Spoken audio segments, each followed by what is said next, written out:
Hey guys, welcome back once again. So today we are going to start with a topic named as RNA polymerase. So what are RNA polymerase? Let's see. Remember one thing, it's having A's at the ending, it means it's an enzyme. So in eukaryotes, U means true and karyon means the nucleus. So cells having true nucleus like we human beings are having true nuclear membrane. So a nucleus should have a nuclear membrane, and eukaryotes have that membrane. That's why they are called as eukaryotes. Opposite to it, those who don't have that membrane around the nucleus and the content of nucleus is just free flowing, well, those are called as prokaryotes. Okay, we human beings are eukaryotes. Starting, so RNA polymerase 1. Okay, remember there are types of polymerases. So this is the RNA polymerase 1. It makes what? rRNA, ribosomal RNA. The most common type is rRNA. Okay, uh, present only in the nucleolus. So remember that if we are talking about RNA polymerase 1, so it would be present inside the nucleolus, which is the another structure present inside the nucleus. RNA polymerase 2. Now this 2 makes the mRNA, messenger RNA. And you can remember like this, it's massive. So RNA polymerase 2, 2 is a bigger number than 1. So 1 is forming rRNA, helping to form rRNA, and polymerase RNA polymerase 2 is helping to form mRNA, messenger RNA, plus microRNA, also denoted by miRNA, and small nuclear RNA, which is snRNA. So three main things: mRNA, miRNA, snRNA. What about RNA polymerase 3? So here this makes 5S RNA, tRNA. So remember 5S rRNA and tRNA. These two are formed by 3. Okay, so remember like that.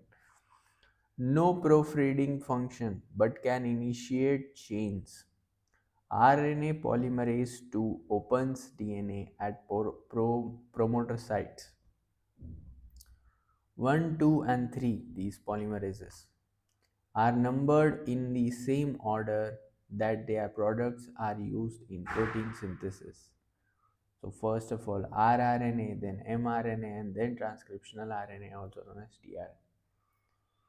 Alpha amantine is found in Amanita phalloides, death cap mushrooms. These are very poisonous mushrooms. Okay, so they are having alpha amantine. Okay, so remember this alpha amantine.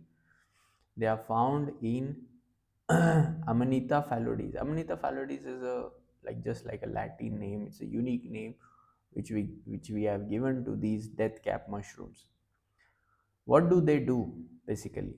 So what's their function? How do they kill somebody? So they inhibit this RNA polymerase 2. Now 2 means the formation of mRNA has been stopped. Causes dysentery and severe hepatotoxicity if ingested. So it's not like it's fatal, but you will have some kind of fatal symptoms which could lead to death. So it's dysentery and severe hepatotoxicity. It's toxic to your liver. So that was about the death cap mushrooms. Another one is dactinomycin. First one, alpha-amantine, you should remember. Second, dactinomycin. What does it do? It inhibits the RNA polymerase in both prokaryotes and eukaryotes. So whether we are talking about us, we human beings, or we are talking about microorganisms who are prokaryotes. Okay, so in both of them, dactinomycin if used, then they are attacking the RNA polymerase. What about prokaryotes? Those who don't have a nuclear membrane are called prokaryotes.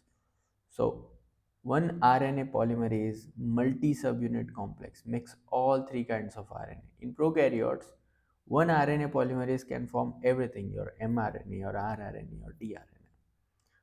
Rifamycins, what are those? Rifampin you have heard, and rifabutine you have heard.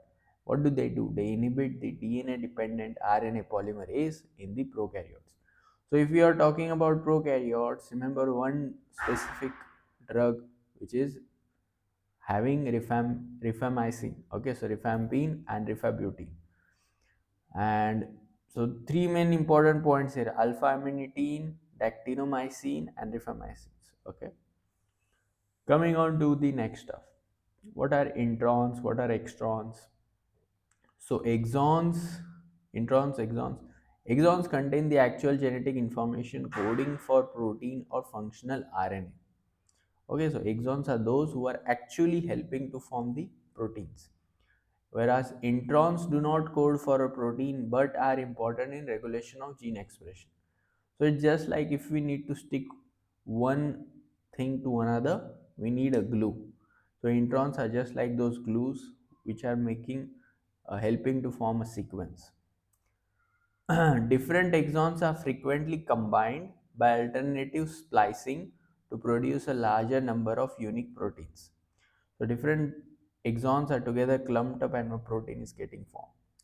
Introns are intervening sequences and stay in the nucleus, whereas exons exit because they are forming proteins, so proteins just exit outside and are expressed. Okay, so introns are inside the nucleus, exons are going outside. Alternative splicing can produce a variety of protein products from a single hnRNA, also known as heterogeneous nuclear RNA. Example: transmembrane versus secreted immunoglobulin, tropomyosin variants in the muscles, dopamine receptors in the brain, host defense evasion of tumor cells. All these are examples where alternative splicing is occurring. Now you're understanding what is this. Like we splicing means what? Cutting down this tree sequence at specific moments. But if it's alternate, these all things like transmembrane versus secreted immunoglobulin, tropomyosin variants in a muscle, all these things are results of alternative splicing. Now look at this diagram. You see the exons, how specific they are in different colors. So exon 1, exon 2, exon 3, exon 4, and in between these are just the connecting. So look, from DNA we form this hnRNA, and then by doing splicing, by removing the unnecessary material, we form the mRNA, and then mRNA is translated inside the proteins. So this you see here 5 degree to 3 degree and 5 degree to 3 degree. This is a double helix structure which is your DNA. Now from this double helix we are forming hnRNA, which is heterogeneous nuclear RNA. Okay, it stands for heterogeneous nuclear RNA. Now this one is a single strand, you can see here. Now after doing alternate splicing, now we are removing this gray color material. We don't require that. Okay, we just need the exons to be clumped up. So here you see first, second, third, and using 1 2 3 4 5 6 here, 1 3 5 6 here, 1 3 4 5 6. So alter like these combinations are different, and that's what is called as alternate splicing. And therefore these proteins are different. This protein is different, this protein is different, this protein is different. Okay, so clumping would form proteins and different proteins would be formed due to alternate splicing. Now coming on to the splicing of pre-mRNA. Okay, so part of the process by which precursor mRNA is known as pre-mRNA is transformed into mature mRNA. Understanding, you have the mRNA, first of all you will convert it into mature mRNA before converting into a protein. So introns typically begin with your guanine and uracil and end with your adenine and guanine. Okay, so starting with GU and ending with AG. What are these? These are your purines and pyrimidines. Now, alterations in your snRNP assembly can cause clinical diseases. Now, these diseases are important, and how they are, like how the disease is getting formed, because there are alterations. This can be framed as a question that what is causing these diseases. Alteration is snRNP causes diseases like spinal muscular atrophy. Your snRNP assembly is affected due to decreased SMN protein. Congenital degeneration of anterior horn of spinal cord occurring. So we have the spinal cord, right? So what is happening? There is anterior horn, this posterior horn. If we have seen the cross sectional anatomy of the spinal cord, so the anterior horns of spinal cord, they are getting what? Degenerated. It's not like they got degenerated after birth. No, since birth they were degenerated. So congenital degeneration of these anterior horns. Now what would that cause? It would cause symmetric weakness. Obviously left-sided symmetric weakness, left and right both. So there would be hypotonia, and that is the main word that is known as floppy baby syndrome. We have heard this a lot many times. Exactly what is happening? Congenital loss of, or we would say congenital degeneration of your anterior horns of spinal cord. What's the disease? It's the spinal muscular atrophy. Why is it occurring? Because there is problem in SNRNP. Okay. Now SNRNP are SNRNA, SNRNP or SNRNA bound to the proteins. Example Smith SM, to form a spliceosome that cleaves your pre-mRNA. Anti-UN SNRNP antibodies are associated with your SLE, mixed connective tissue disease, or other rheumatic diseases. So these three diseases are also concerned with this same concept, and mainly here there are antibodies getting formed. So this antibody, anti-U1 SNRNP antibodies, these are associated with SLE, your mixed connective tissue disease, and your rheumatic disease. Now let's understand by the diagram. So in this diagram you can see primary transcript combines with the small nuclear, also known as SN, small nuclear ribonucleoproteins. So SNRNP, R for ribo, N for nucleo, and P for proteins. So SNRNP stand for small nuclear ribonucleoproteins and other proteins to form the spliceosome. So main thing is we need here what's a spliceosome. So we are forming spliceosome. So here 5-degree splice site, because this one is the 5-degree end and this one is the splice site at which splicing is going to occur, and this is the UN SNRNP, this circular thing. You see, now as they said, it would start with G and U, guanine and uracil, and then it would end at AG. So let's see, this is the branch point. Here U2 SNRNP is getting joined. Now this is your exon 1. We don't need intron, but then also it is present for just carrying on that sequence. And this is your exon 2. We need to remove this intron now. What will happen? How will it get removed? So for that, these SNRNPs are important. So there are branch points. You see this branch point, we need to join with this point, this branch point, taking this and just joining it, and the middle part would just come above. So you see here, this is the middle part or the intron part which came above, and these two will get joined. Okay, so it is just joining to the branch point. Now we have the mature mRNA here, which is joined by what? By the phosphate group. So that's what is important. Where is it? Like joining the OH group. Okay, that's getting attached to the phosphate. Okay, or phosphorus. Now this is exon 1, this is exon 2, and this is your mature mRNA. Still protein is not getting formed. Okay, now still there would be more joining, and then finally your protein would be formed. Now this one is getting away. Okay, so look at here, there is a cleavage at 5-degree splice site, and Larient's shape or the loop intermediate is generated. This is a loop intermediate, you see here, this one. Okay, spliceosome it is known as. Now this cleavage at the 3-degree splice site is released, precisely remove intron and joins the two exons. So its main function is to just remove the intron and just join these two exons. Next, tRNA, also known as transcriptional RNA. Structure, 75 to 90 nucleotides are present. Secondary structure, clover leaf form. You see, tRNA is like a clover leaf. Anticodon end and is opposite 3-degree amino acyl end.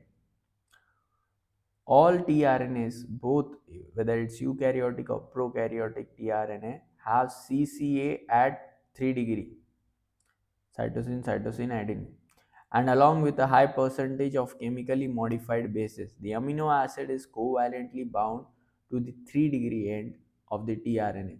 CCA, remember, can carry amino acid, is just a mnemonic. T arm. Now there are arms on tRNA. So first is T, then D. So remember, T arm contains your T psi C. Okay.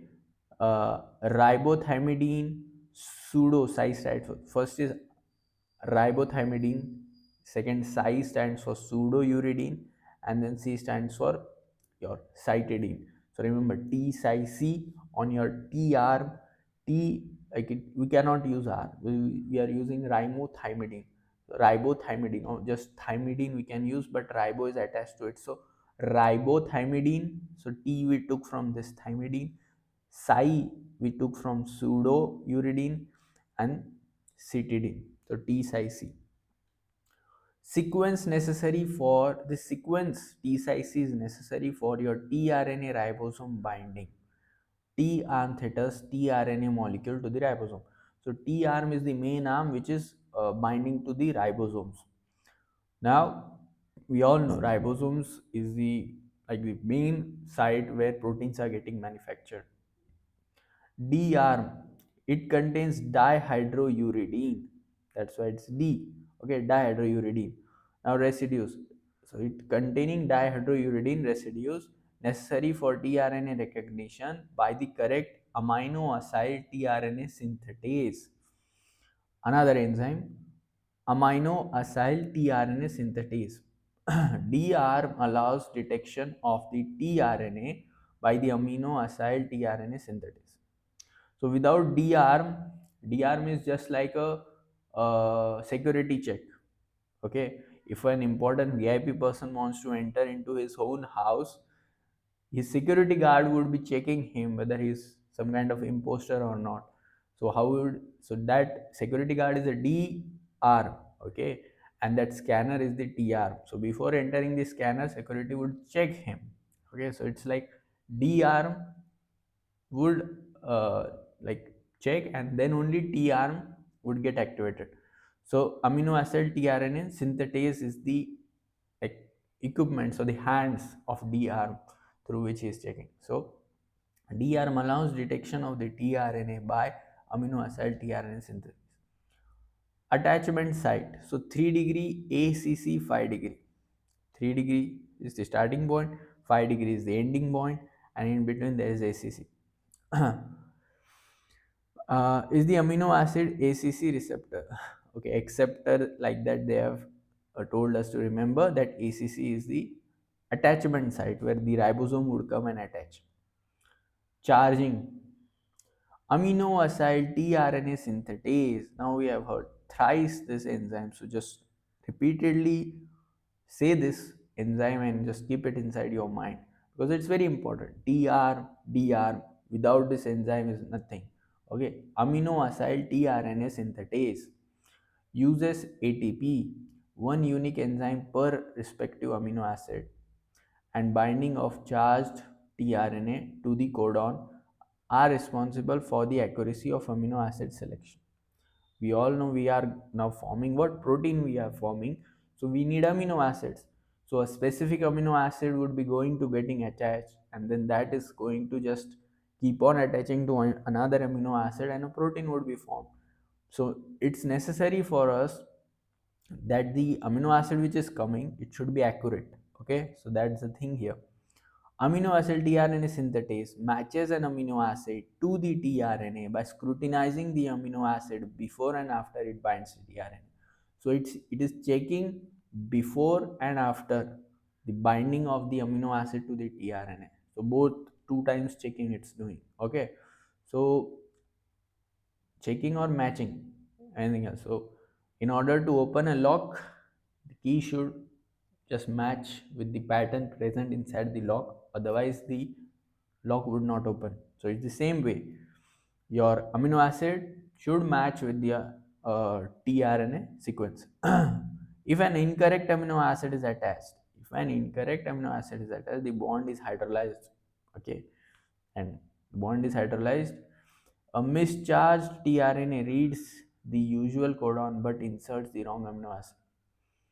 So it's not tRNA. tRNA is just working on its own, but it's the job of tRNA synthetase, amino acid tRNA synthetase enzyme, to just see whether the amino acid which has matched with the tRNA it's correct or not.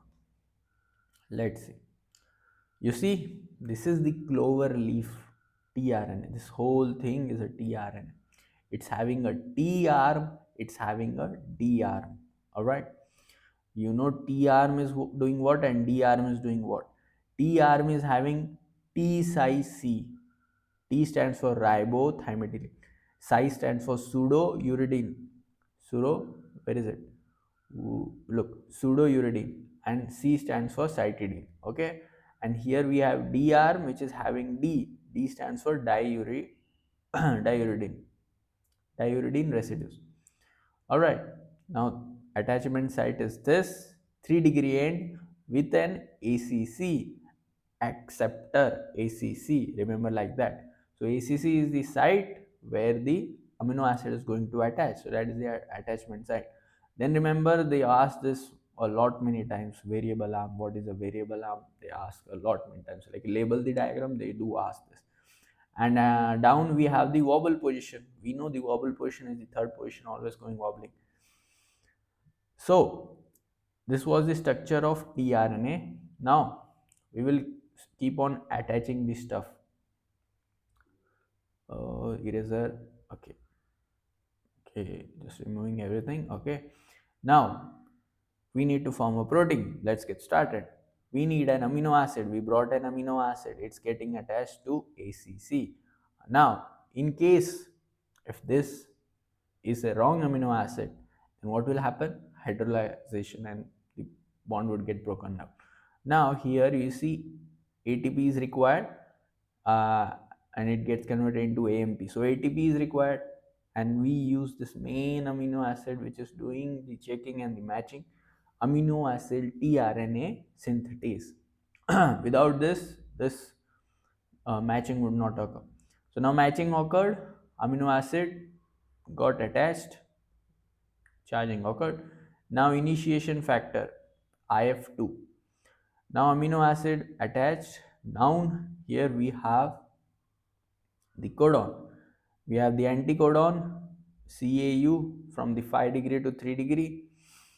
Like this is the 5-degree. You see this 5-degree, and just go by the ladder. First word coming is what? C, then coming A, and then coming U. That's why the name of this anticodon is 5-degree CAU. We just need an opposite to it. What will attach opposite to C? C with a triple bond attaches to guanine. Okay.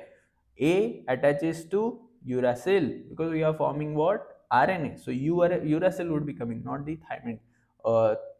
Then last is U, it would get attached with A. So like that, purines are getting attached with their respective stuff. Okay. So C with, you are able to see, right? Wait.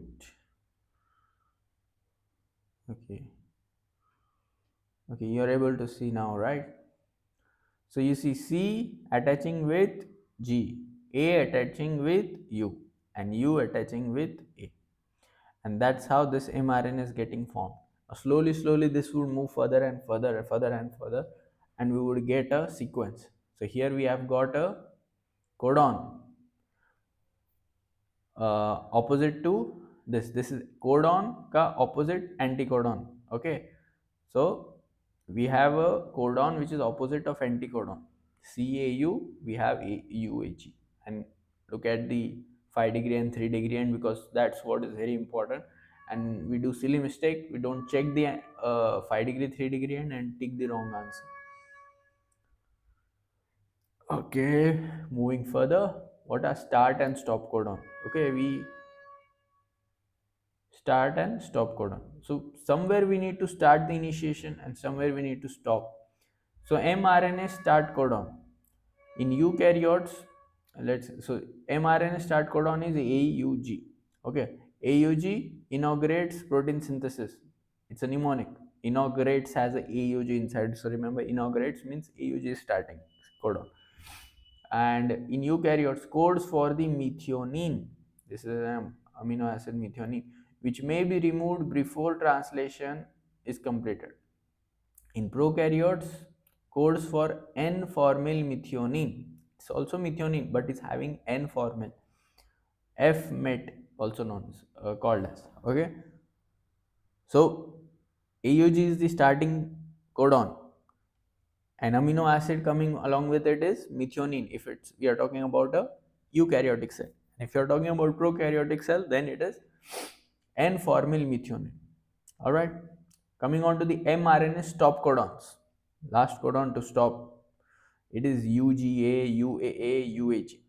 UGA, UAA, UAG. This is asked before also, remember. Recognized by release factors. Okay, it is recognized by release factors. Remember like this UGA, you go away, you are away, and you are gone. It's just like you're saying to your girlfriend, or some girlfriend is saying to to her boyfriend that you are away, you go away, you are away, and you are gone. So remember like that. UGA, UAA, UAG. Finally, protein synthesis. So initiation, first step. Eukaryotic initiation factors. Identify your 5-degree cap. You saw above, right? Attachment. This 5-degree, 5-degree, 5-degree cap. Okay. So EIF from now short forms we are going to use. So it is what? It is eukaryotic initiation factors. Okay. E for eukaryotic, I for initiation, F for factors. Help assemble the 40S ribosome subunit with the initiator tRNA. So 40S ribosomal subunit assembling with your tRNA.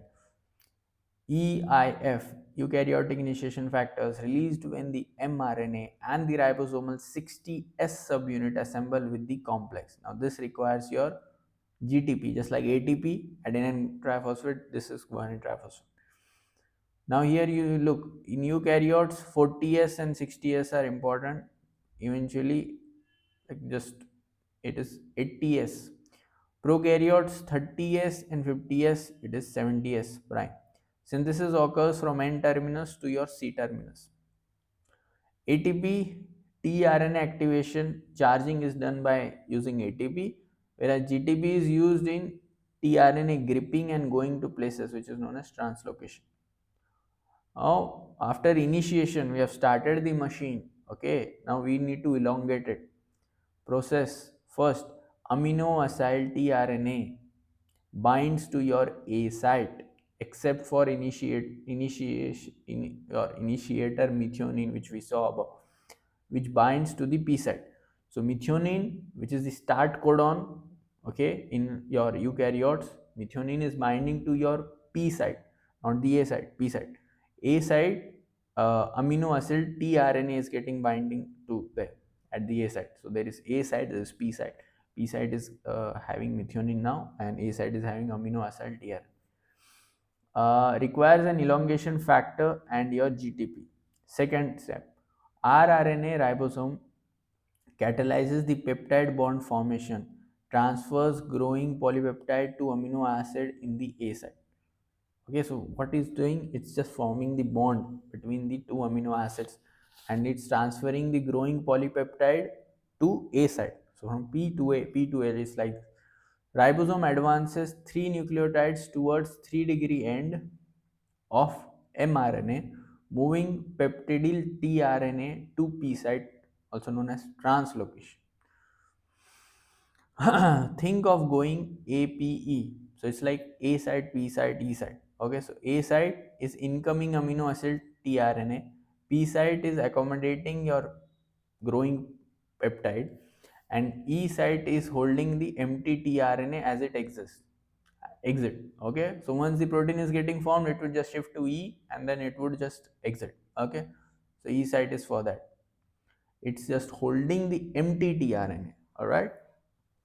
Now, Elongation factors are targets of bacterial toxins. So if bacteria goes inside a body, the main target they choose is the elongation factors, like the diphtheria toxin, the pseudomonas toxin. They are attacking the elongation factors.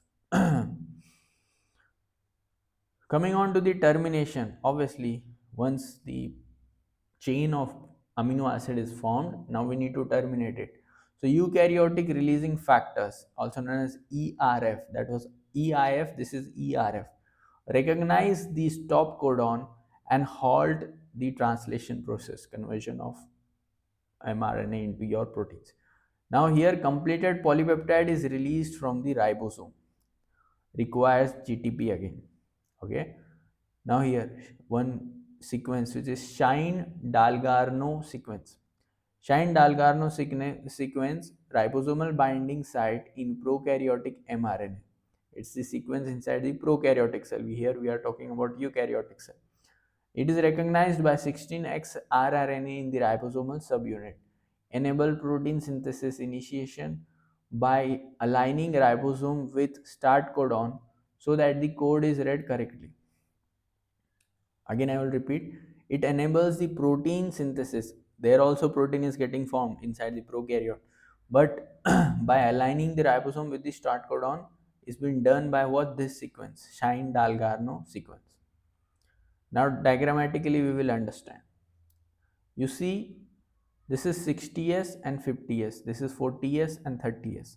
Now here we saw that in eukaryotes two main ribosomes, 40s ribosome and 60s ribosome, are taking part and they are also present, but in prokaryotes there are 30s and 50s.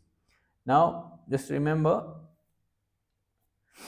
40s 60s. Okay, so here 60 50s, here 40 30s is just the like it's getting replaced in prokaryotes, that's how they have written. Okay, 60 in eukaryote whereas 50s in prokaryotes, 40 in eukaryotes whereas it is replaced by 30s in your prokaryotes. So that's how they have just written in diagram.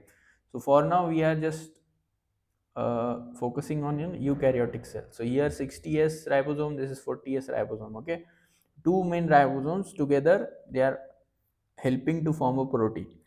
You see initiator tRNA. Okay, first tRNA, three tRNAs we need. First is initiator tRNA with what? M for what? Methionine. Okay, now initiation occurred, your mRNA with a UAC, also CAU. Okay, that's how.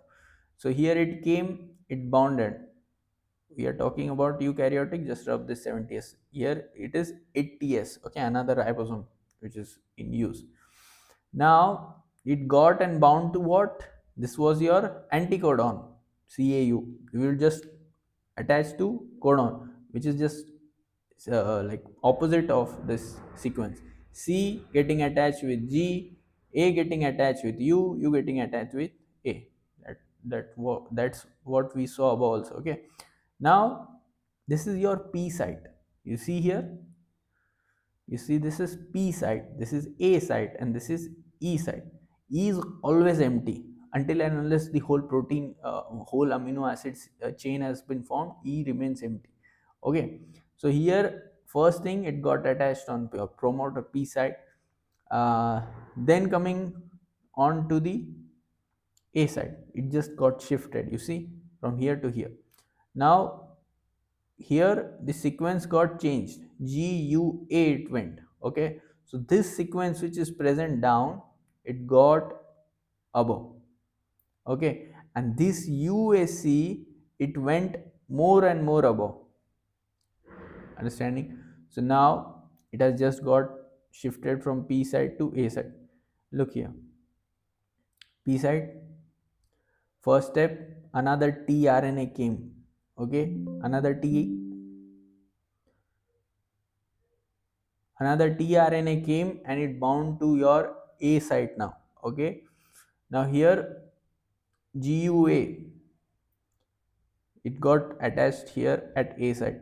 Now after that elongation, it moving further and further, this methionine amino acid just got transferred to your new tRNA and just got stuck to it. Now this tRNA's function is over. Now it will just get off. Okay, you see it went here UAC on the empty side and just it went off.